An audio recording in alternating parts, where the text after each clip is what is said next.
To the public at large regarding family and human rights issues in the context of the UN. They advocate on behalf of the rights and responsibilities of men, women, and children, especially within the framework of the family as the fundamental unit of society. And within that framework, issues like population, development, and environment are addressed by these United Nations organizations and meetings, and they have declarations issued periodically, and CFAM, as it's known, has been very active in fighting the pro-abortion, pro-family planning or unplanning efforts throughout the world, and he's been very successful with that. So they research and they disseminate information that's consistent with the culture of life. They maintain a global listing of organizations with similar objectives. They act as a liaison and a network referral worldwide, and they enhance contact with the UN government delegates as well as the United States government. Mr. Ruse he was involved with the 5-year review of the 4th World Conference on Women at Beijing, known as Beijing +5, and the International Conference on Population and Development at Cairo +5.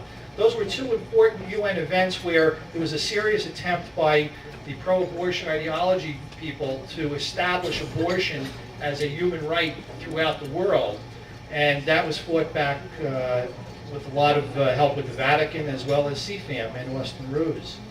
Austin is the founder of the John Paul II Center for the Study of International Organizations, a New York think tank, and he is also a briefer. He provides briefs for the United States House and Senate on UN matters, the White House, the National Security Council staff, as well as senior government officials, journalists, church, and non-governmental leaders from around the world.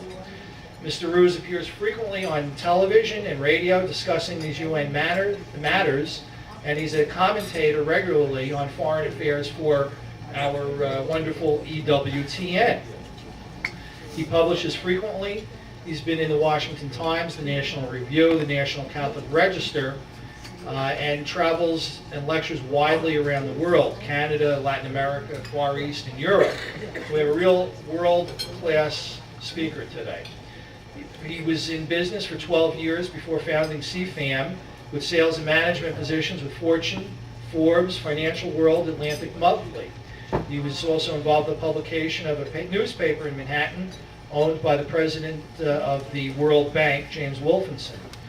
Mr. Ruse is a Knight in the Sovereign Military Order of Malta, the Diplomatic Order of the Knights of St. Gabriel, and the Society of Catholic Social Scientists. He holds his undergraduate degrees in journalism and political science from the University of Missouri and currently resides in Washington, D.C. Mr. Ruse, thank you.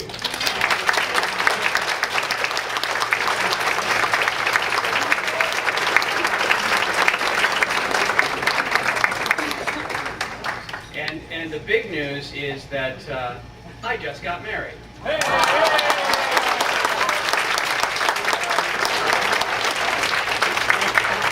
So I'm really pro-family now. And my wife is involved in the pro-life movement as well. Her name is Kathy Cleaver, now Kathy Ruse. She's the spokesman for the U.S. Conference of Catholic Bishops on the pro-life cause. And I don't know if there are any Bill Clinton fans, but she was on the impeachment team in the House of Representatives.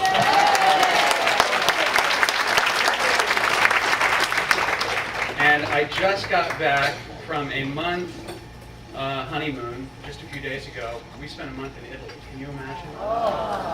We figured there was one time in our lives and we could take an entire month off and nobody could squawk, and that was at the honeymoon. So we did that. I'm so pleased to be here with you because I'm so delighted to be with folks who are actually on the front lines of the pro-life movement. You know, folks who are doing the pregnancy care centers and standing in front of the abortion clinics and things like that, because it's the most important work in the world, according to the Pope. And he's certainly right about that and almost everything else.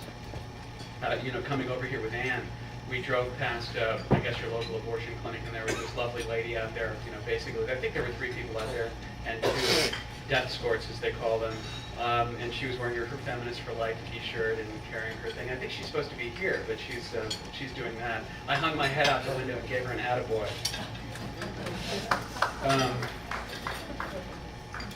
I'm going to tell you a story. I work in a wonderful coalition at the United Nations that includes non-governmental organizations like my own from all over the world and governmental delegations to the UN, the Holy See, the Bush administration now, and the Muslims. We work very closely with the Muslim nations, and if it wasn't for the Muslim nations at the United Nations, some of them quite despicable in many other areas, but without them, abortion would be recognized as a universal human right in UN documents. Without them, the family would be redefined to include homosexual couples. Without them, there would be recognized 5 genders. Some people say 7 genders, and I'm not even going to tell you what they are. So I'm going to give you a talk which I gave to a bunch of Muslim diplomats at a conference in Provo, Utah, about 1.5 years ago. And in this talk, I open up a can of worms and look at it for a while. And that is the question of our coalition with the Muslim states. I frequently am asked in the press and among friends, how we can work with the Muslims. And I always said they are our allies, not necessarily our friends. And I was silly enough to actually say this to the Washington Post. And our Muslim friends at the United Nations got very hurt about that. The chairman of the Organization of the Islamic Conference, a wonderful man named Mokhtar Lamani from Morocco, called me up and said, well, if we're not friends, what are we? I mean, we're not really anything if we're not friends. And so about a week later, I'm scheduled to give this talk to about 100 senior Muslim diplomats at Provo, and this is the talk that I gave. And it will explain to you also about what we do and why we do it and what motivates us. And it explores the question of, are we allies or are we friends? And I actually began that day. It was a meeting hosted every year by the BYU Law School, Mormons. And there's this joke that the Mormons love to tell, and I'll tell it to you right now. And that is, one morning the Pope was asleep, and his secretary runs in, all in a lather, and says, "Holy Father, there's good news and bad news." And the Holy Father said, well, give me the good news first. And he said, well, Jesus Christ has returned. Well, then what could possibly be the bad news?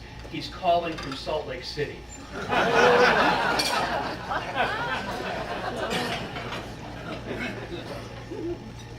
And this is how I began. You are Muslim diplomats, okay? From Egypt, Sudan, Libya, Iraq, Iran. It was more than a year ago that I found myself in the back seat of a car, driving through rural Venezuela with Dr. Ghazi Khan, a name that I love. Ghazi Khan is a teacher of Islam from Long Island, someone who is known to many in this room. As we drove along, we talked a little theology, specifically about the things that Christianity and Islam have in common. I commented to Dr. Khan that Islam held Jesus Christ in very high regard, not as high as he ought to be, but high nonetheless. He said that is true. I commented that Islam loved the mother of Jesus. In fact, Islam believes in the virgin birth. Did you all know that?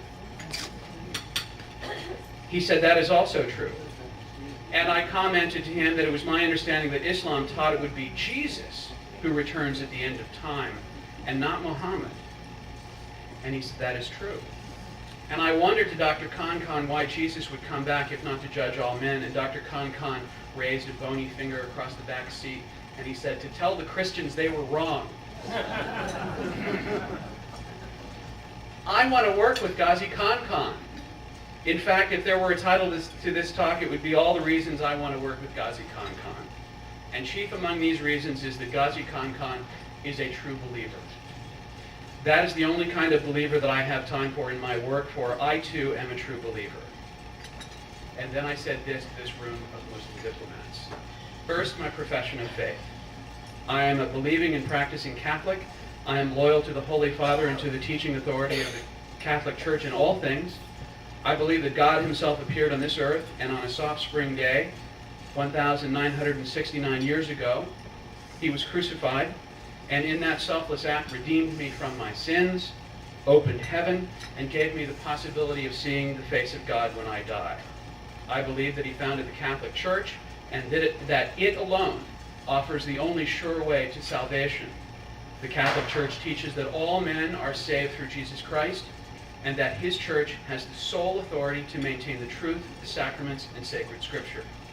The church does not teach that only Catholics can achieve the vision of God. Rather, the church teaches that all men of goodwill who have lived a righteous life and who have not formally rejected the claims of the Catholic Church, and who at the end of their lives make a perfect act of love toward God, may see the face of God in paradise. All of this is achieved through the saving grace of Jesus Christ. The Church teaches that all faiths possess aspects of the truth, but it is only the Catholic Church that possesses the fullness of the truth. I believe all these things, and for this reason, I believe that God wants all men to join the Catholic Church, including every one of you in this room. I would bet that any of you could stand up here and give an equally strong profession of faith, a profession of faith quite different from my own.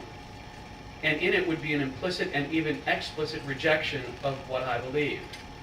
I am aware that the Church of Jesus Christ of Latter-day Saints teaches that in the 2nd century, a great apostasy swept the ancient world, and that the Church was lifted off the earth not to return until the middle of the 19th century. Do you all know that?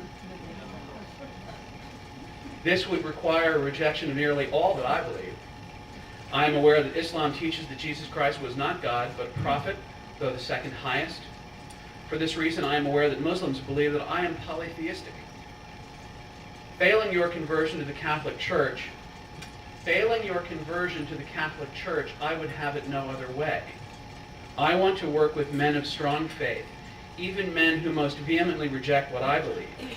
I have little time for those who say that these most important things do not matter. I have little time for those who say that all roads lead to the same place. I have little time for so-called progressive Catholics who pick and choose their faith like getting lunch at the UN cafeteria. I will have a little of this, a little of that, and no, never any of that.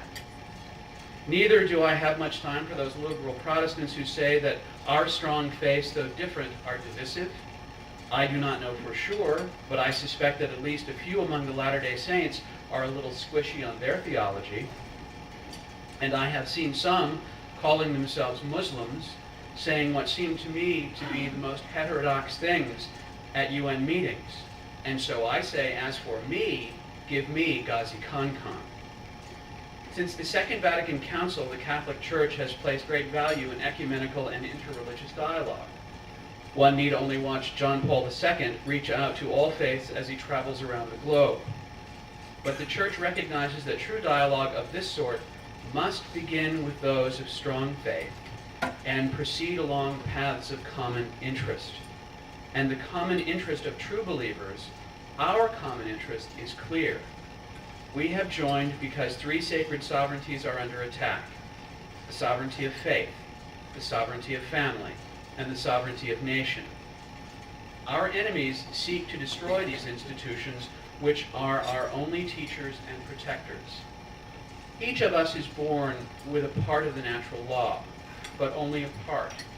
We are born with a desire for self-survival, for the survival of mankind, and a desire to know what is true and good. But that is not enough. So in his infinite goodness, God placed on this earth certain institutions whose sole purpose is to teach us his law and his truth. Recent history shows that even if one of these institutions goes wrong, we may be harmed. One can look at the perversion of nationhood in Germany at the middle of the last century and see that a nation gone wrong can harm the bodies and souls of its own people to an exponential degree. One can look in our own days at either the dilution or the radicalization of faith and see the souls lost forever from a glimpse of paradise. One can look at the breakdown of family bonds and see the permanent damage done to sons and daughters, but also to fathers and mothers. As history clearly shows, if any of these three sacred sovereignties goes wrong, faith, family, nation, we may be harmed. If all of them go wrong, we may be utterly lost. And our enemies, our common enemies, draw a bead on all of them. In these days, each of these sacred sovereignties draws the ire of the radicals because each institution, properly understood, stands in the way of the radical notion of the complete autonomy of the self. Our opponents look upon faith as something to be subverted. This is because one may read the Bible, the Quran, and the Book of Mormon and see plainly that true believers would never allow the radical project to proceed. So the institutions of strong faith must be changed. The faithful must be drawn away from the true faith. Our opponents look upon the family as a kind of frightening prison ruled by the patriarchy. They say the family is harmful to women and children. They say that anything may be a family, any grouping of mammals under one roof. Therefore, the family must be altered. Our opponents see the nation as the protector of family and faith, and in these days have turned some nations against both. One need only look at social policy related to home and family, or home and faith, in North America and in Europe to see how the nation can be turned against us. And while we in the North are well down that road, they have their sights set very steadily on Latin America, Africa, the Near and the Far East. Properly understood, each of these sacred sovereignties conservatively stands in the way of the worldview that human beings are no more than bundles of nerves to be massaged, appetites to be sated, and desires to be fulfilled. The radical project seeks to undermine these institutions and put them in the service of humanity's subversion. So each of these three sacred sovereignties, faith, family, and nation, must be changed, and in the change they will be made different than how God made them, and in this they and we will be destroyed. But they did not count on us.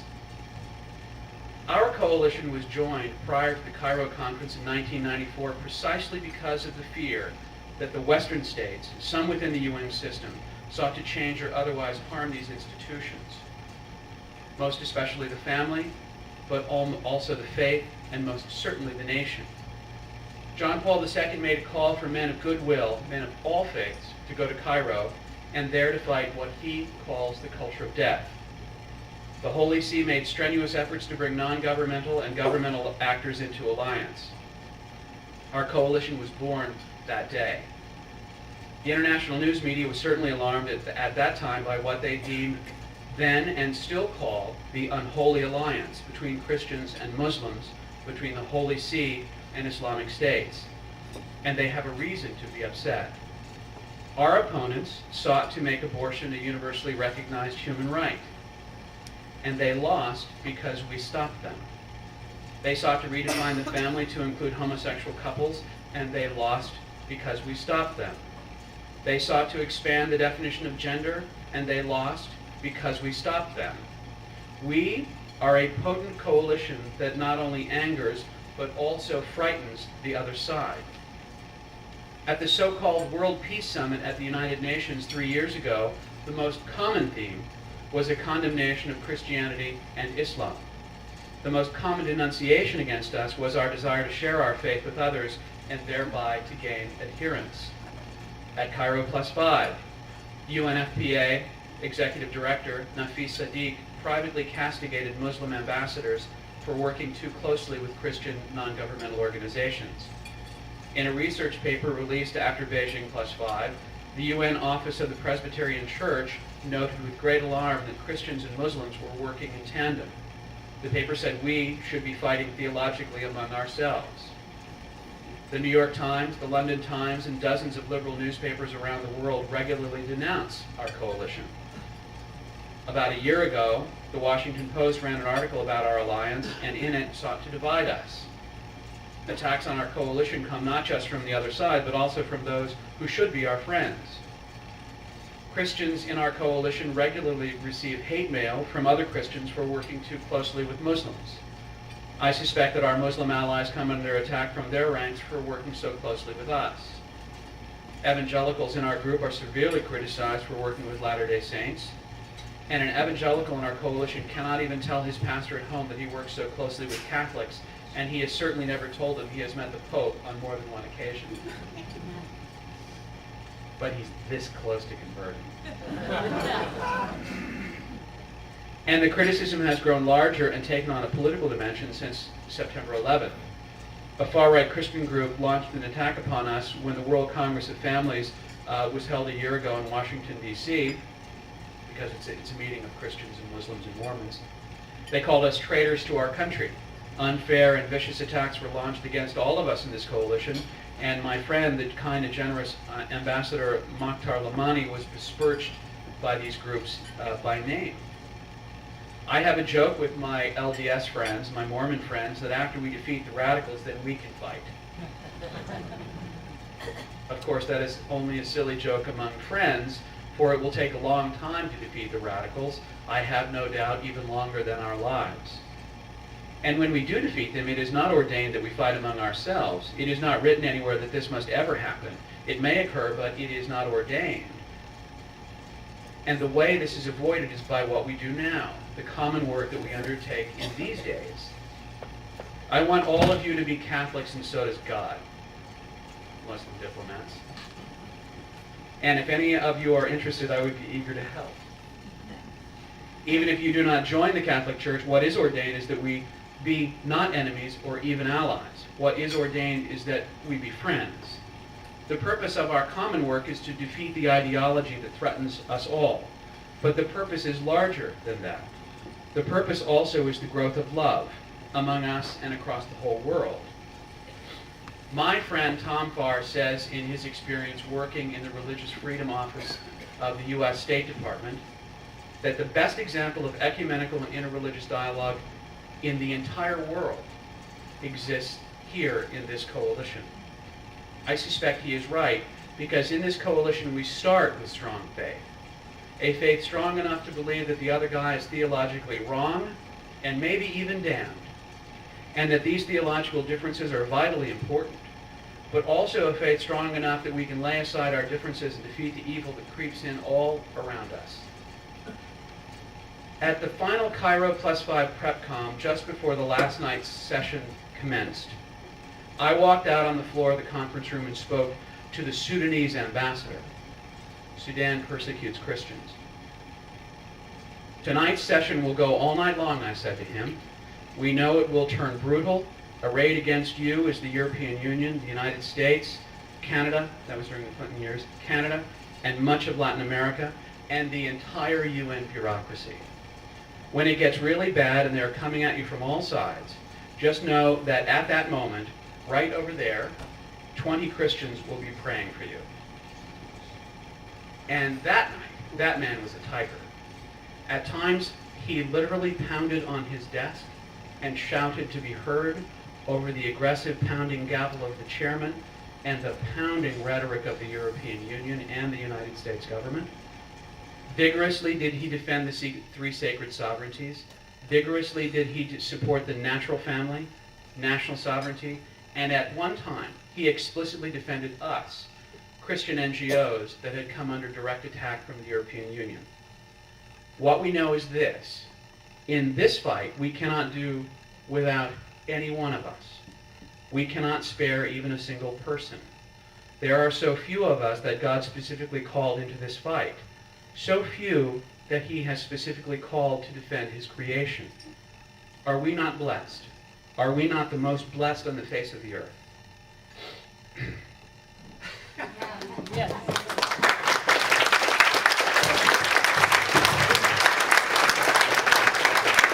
I always get a little bit choked up when we talk about this. I stand with Ghazi Khan. I stand with Richard Wilkins, with Gene Head.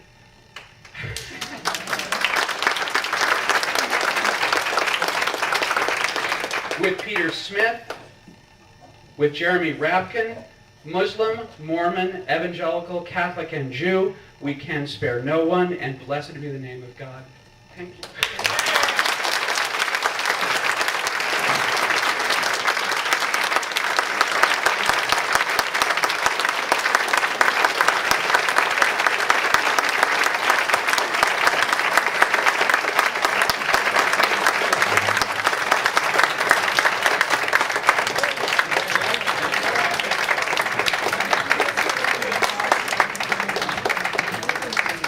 Weston. Thank you very much.